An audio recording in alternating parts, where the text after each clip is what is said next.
ಇವತ್ತು ನಮ್ಮ ನಡೆ ಅಂಜನಾದ್ರಿ ಬೆಟ್ಟದ ಕಡೆ ಹೋಗ್ತಾ ಇದ್ದೀವಿ. ಬೆಳಗ್ಗೆ 11 ಗಂಟೆ ಟೈಮು, 11:30 ಆಗಿದೆ. ಸೊ ಟಿಫನ್ ಮಾಡ್ಕೊಂಡು ಮನೆಯಿಂದಲೇ ಹೊಸಪೇಟೆಯಿಂದ ಇವಾಗ ಜಸ್ಟ್ ಬೈಕ್ ತೊಗೊಂಡು ಹೋಗ್ತಾ ಇದ್ದೀವಿ. ಗೂಗಲ್ ಮ್ಯಾಪ್ಸ್ ನೋಡಿದ್ದೀನಿ, ಫ್ಯಾಮಿಲಿ ಎಲ್ಲರೂ ಹೋಗಿದ್ದಾರೆ. ಅವರು ಹೇಳಿದ್ರು ದಾರಿ ಹಿಂಗೆ ಚೆನ್ನಾಗಿದೆ ಹೋಗು ಅಂತ. ಗೂಗಲ್ ಮ್ಯಾಪ್ಸ್ ಆದರೂ ನೋಡಿದೆ 28 ಕಿಲೋಮೀಟರ್ ಇದೆ ಹೊಸಪೇಟೆಯಿಂದ ಅಂಜನಾದ್ರಿ ಬೆಟ್ಟಕ್ಕೆ. ಸೊ ಇವಾಗ ನಾವು ನಿಂತಿರೋವಂಥ ಸ್ಥಳ ಇದು ಅಗಸಿ ಅಂತ. This is a gateway for Malpanagudi village. Malpanagudi ಒಂದು ಹಳ್ಳಿ ಇದೆ, ಅದಕ್ಕೊಂಥರ ಗೇಟ್ ವೇ. ಆಗಿನ ಕಾಲದಲ್ಲಿ, ವಿಜಯನಗರ ಕಾಲದಲ್ಲಿ ನಿರ್ಮಿಸಿರುವಂಥ ಅಗಸಿ. ಇಲ್ಲಿಂದಲೇ ಶುರು ಆಗುತ್ತೆ ಗತವೈಭವ, ಇದು ವಿಜಯನಗರ ಸಾಮ್ರಾಜ್ಯದ್ದು. ಸೊ ಹೋಗ್ತಾ ಅಲ್ಲಲ್ಲಿ ಒಳ್ಳೆ ಗುಡಿಗಳು, ಟೆಂಪಲ್ಗಳೆಲ್ಲ ಬರ್ತವೆ, ತೋರಿಸ್ತೇನೆ. So let's road to Anjanadri ಬೆಟ್ಟ.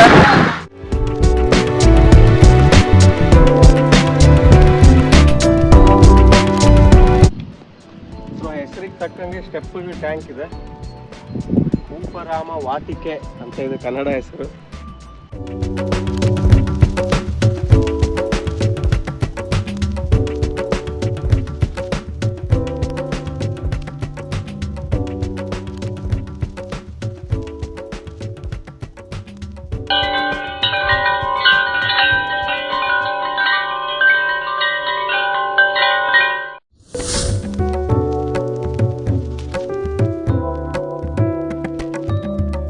ಹೊಸಪೇಟೆಯಿಂದ ಹಂಪಿಗೆ ಹೋಗ್ಬೇಕಾದ್ರೆ ನಮ್ಗೆ ಫಸ್ಟ್ ಸಿಗುವಂತ ಊರೇ ಕಮಲಾಪುರ. ಇದು ಕಮಲಾಪುರ ಕೆರೆ. ಮಳೆ ಬಂದಿರೋದ್ರಿಂದ ಕೆರೆ ಫುಲ್ ತುಂಬಿದೆ.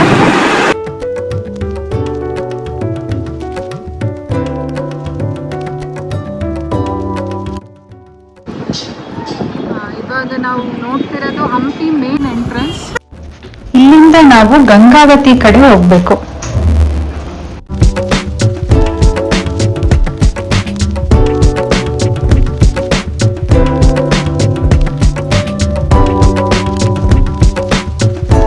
ದಾರಿಯಲ್ಲಿ ಹೋಗ್ತಾ ನಮಗೆ ಇಲ್ಲಿ ರೈಟ್ ಸೈಡಲ್ಲಿ ಇನ್ನೊಂದು ದೇವಸ್ಥಾನ ಕಾಣಿಸ್ತಾ ಇದೆ.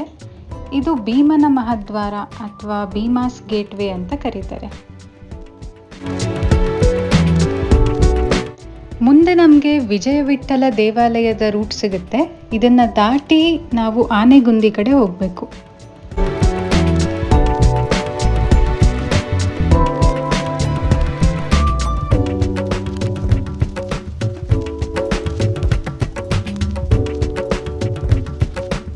ರೂಟಲ್ಲಿ ನಮಗೆ ತುಂಗಭದ್ರಾ ನದಿನ ದಾಟಬೇಕಾದ್ರೆ ಒಂದು ಬ್ಯೂಟಿಫುಲ್ ಆಗಿರೋ ಗಂಗಾವತಿ ಬ್ರಿಡ್ಜ್ ಸಿಗುತ್ತೆ.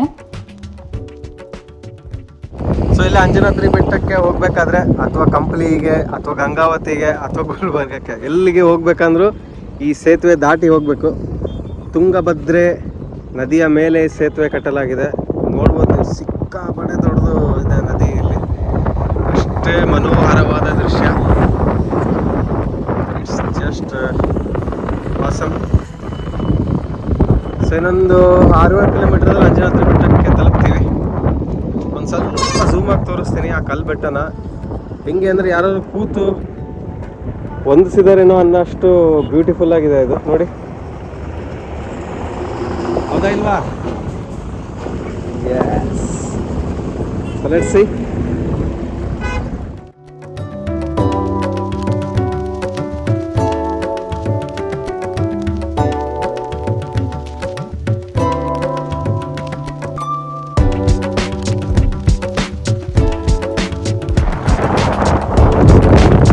In 300 meters, turn right onto Anjanadri Temple Road.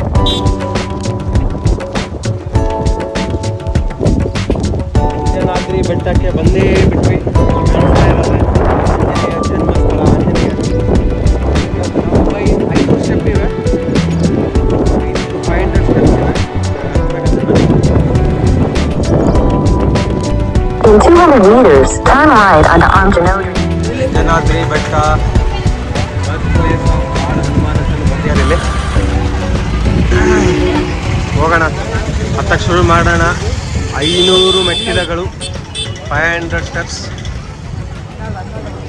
Sunday ಆಗಿರೋ ಕಾರಣ ಸ್ವಲ್ಪ ಕ್ರೌಡ್ ಇದೆ, ಮಾಮೂಲಿನೇ ಇದು. ಎಲ್ಲ ಏನಂತಾರೆ, ರಾಜ್ಯದ ಮೂಲೆಗಳಿಂದನೂ ಬರ್ತಾರೆ ಜನ ಇಲ್ಲಿ. ಎಲ್ಲೂ ನೋಡಿದ್ರು ಕೇಸರಿ ಧ್ವಜಗಳು, ಆಂಜನೇಯನ ಒಂದು ಅದ್ರ ಮೇಲೆ ಫೋಟೋ ನೋಡೋಕ್ಕೆ ಕಣ್ಣು ತುಂಬ್ಕೋಬೋದು, ಅಷ್ಟು ಚೆನ್ನಾಗಿದೆ. ಚಿಕ್ಕರಾಂಪುರ ಆನೆಗುಂದಿ ಕಾಣಿಸ್ತಾ ಇದೆ ನಿಮಗೆ, ಜಿಲ್ಲೆ ಕೊಪ್ಪಳ.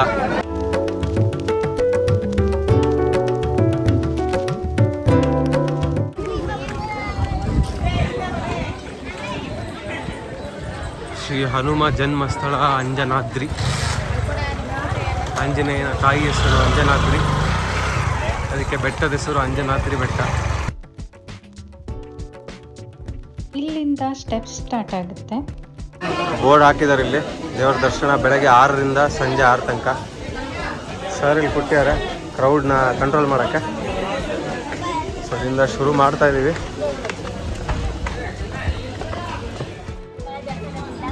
ಈ ಥರ ಚೆನ್ನಾಗಿ ಡೆವಲಪ್ ಮಾಡಿದ್ದಾರೆ ರೀಸೆಂಟಾಗಿ, ಇದನ್ನು ಫುಲ್ ಕವರಿಂಗ್ ಮಾಡಿ, ಸೊ ಅದ್ರ ಸ್ವಲ್ಪ ಶೇಡ್ ಇರಲಿ ಮಳೆಯಲ್ಲಿ ಬಿಸಿಲಲ್ಲಿ ಹತ್ತಬೇಕಾದ್ರೆ ಅಂತ. So it's a nice development by the government. ಜೈ ಶ್ರೀರಾಮ್ ಅಂತ ಕನ್ನಡ ಮತ್ತು ಹಿಂದಿಲಿ ಬರೆದಿದ್ದಾರೆ, ಹಿಂದಿ ಭಾಷೆಯಲ್ಲಿ.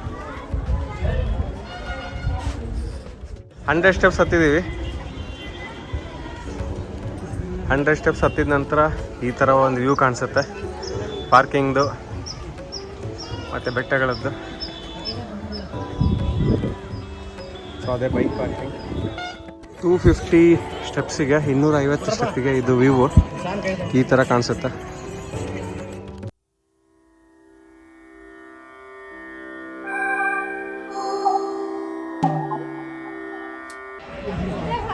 ಸೊ 575 ಸ್ಟೆಪ್ಗಳಲ್ಲಿ ಆಲ್ಮೋಸ್ಟ್ ಒಂದು 500 ಸ್ಟೆಪ್ ಹತ್ತಿದ್ದೀವಿ ಇವಾಗ. ಸೊ ಇಲ್ಲಿಂದ ಒಂದು ಹದ್ದಿನ ಕಣ್ಣಿನ ನೋಟ, ಇಂಗ್ಲೀಷಲ್ಲಿನ್ನು ಬರ್ಡ್ಸ್ ಐ ವ್ಯೂ, ಹಾಕ್ ಐಸ್ ವ್ಯೂ ಅಂತ ಹೇಳ್ತಾರೆ. ಅದು ತುಂಗಭದ್ರೆ ಹರಿತಾ ಇದ್ದಾಳೆ. ಸೊ ಸ್ವಲ್ಪ ಹಂಪಿನೂ ಕಾಣಿಸುತ್ತೆ ಅನಿಸುತ್ತೆ ಇಲ್ಲಿಂದ. ಎಲ್ಲ ಕಲ್ಲು ಬೆಟ್ಟಗಳು, ಹೊಲ ಗದ್ದೆ,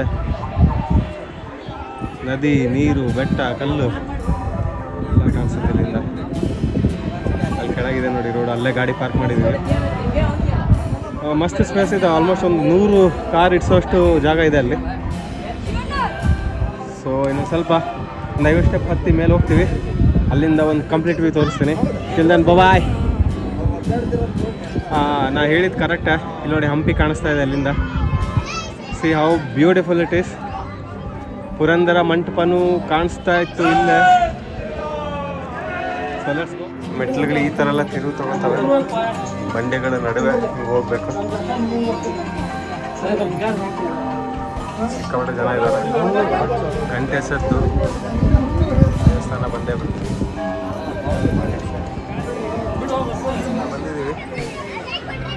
ಬಾವುಟ ಸರಾಟ ಇದೆಲ್ಲ ಇದೆ, ಗರ್ಭಗುಡಿ.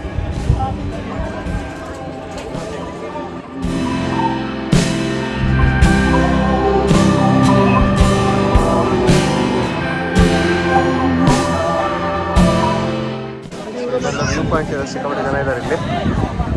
ವ್ಯೂ ಪಾಯಿಂಟ್ ಇರೋದ್ರಿಂದ ಸಿಕ್ಕಾಪಟ್ಟೆ ಜನ. ಫಸ್ಟ್ ದೇವಸ್ಥಾನಕ್ಕೆ ಹೋಗ್ತೀವಿ, ದೇವರ ದರ್ಶನ, ನಂತರ ಸ್ವಲ್ಪ ವ್ಯೂ ಪಾಯಿಂಟ್ ನೋಡಿ, ಆಮೇಲೆ ಕೆಳಗಡೆ ನಮ್ಮ ಪ್ರಯಾಣ.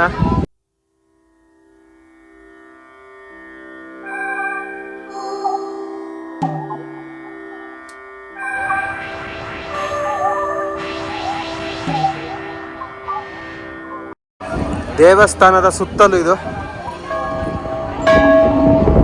ದೇವಸ್ಥಾನದ ಮುಂದೆನೇ ನಿಂತಿದ್ದೀವಿ. ಗಂಟೆನಾದ ಜೋರು.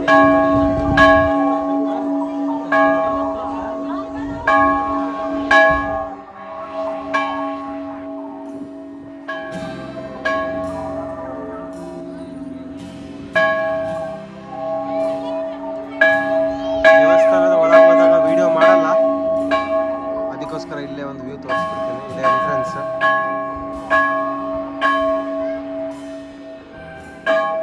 ಅಲ್ಲ ಹೋಗ್ಬಿಟ್ಟು ತೋರಿಸ್ತೀನಿ ಇವಾಗ ಹೆಂಗೆ ಕಾಣಿಸುತ್ತೆ ಅಂತ. ಆಸಮಾಗಿರುತ್ತೆ ಅಫ್ಕೋರ್ಸ್. ಒಂದವೇ ಇಲ್ಲಿಂದ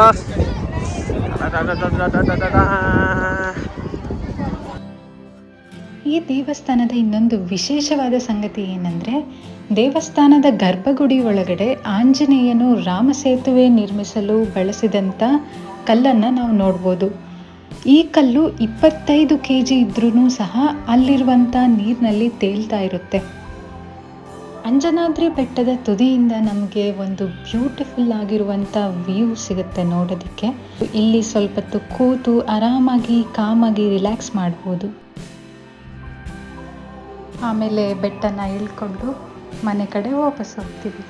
ಹಂಪಿ ಹತ್ರ Karnataka government KSTDC Karnataka state tourism development ಕಾರ್ಪೊರೇಷನ್ದು ಮಯೂರ ರೆಸ್ಟೋರೆಂಟ್ ಹೋಟೆಲ್ ಇದೆ. ಸೊ ಅದಕ್ಕೆ ಇಲ್ಲೇ ಸ್ವಲ್ಪ ಲೈಟಾಗಿ ಏನಾದ್ರು ತಿನ್ಕೊಂಡು ಮನೆ ಕಡೆ ಹೋಗೋಣ ಅಂತ ಬಂದಿದ್ದೀವಿ. ಸೊ ಇದೇ ಎಂಟ್ರೆನ್ಸ್. ಸೊ ಇಲ್ಲಿ ಪಾರ್ಕಿಂಗ್ ಸ್ಪೇಸ್ ಇದೆ. ಸೊ ಸುಮಾರು ಗಾಡಿಗಳು ಬಂದಿದ್ದಾವೆ. ಸೊ ಒಳಗೆ ಹೋಗಿ ನೋಡೋಣ ಹೆಂಗಿರುತ್ತೆ ಅಂಥೇಳಿ. ಸೊ ಇದು ರೆಸ್ಟೋರೆಂಟ್ ಈಗ ಕಾಣಿಸುತ್ತೆ.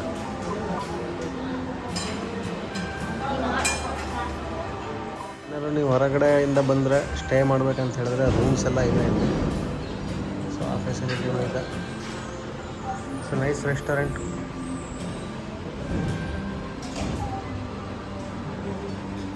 Hotel corridor. ಆವಾಗಲೇ ರೆಸ್ಟೋರೆಂಟ್ ತೋರಿಸಿದೆ. ಇದು ಕಾರಿಡಾರ್. ಎಂಟ್ರೆನ್ಸಿಂದ ಒಳಗೆ ಬಂದ ತಕ್ಷಣ ರಿಸೆಪ್ಷನ್ ಇದೆ. ರೂಮ್ಗಳಿಗೆ ಬೋರ್ಡಿಂಗ್ ಮಾಡ್ತಾರೆ. Waiting area. So this is how it looks. Anyways, the taste was good and affordable, not so expensive. ಇವಾಗ ನೀವು ನೋಡ್ತಾ ಇರೋದು ಮಯೂರ ಹೋಟೆಲ್ ಆ್ಯಂಡ್ ರೆಸ್ಟೋರೆಂಟ್ಸ್ನ ಗಾರ್ಡನ್ ಏರಿಯಾ. ಈ ಪ್ಲೇಸ್ ಕೂಡ ತುಂಬಾನೇ ಕಾಮ್ ಆಗಿ ಪೀಸ್ಫುಲ್ ಆಗಿದೆ.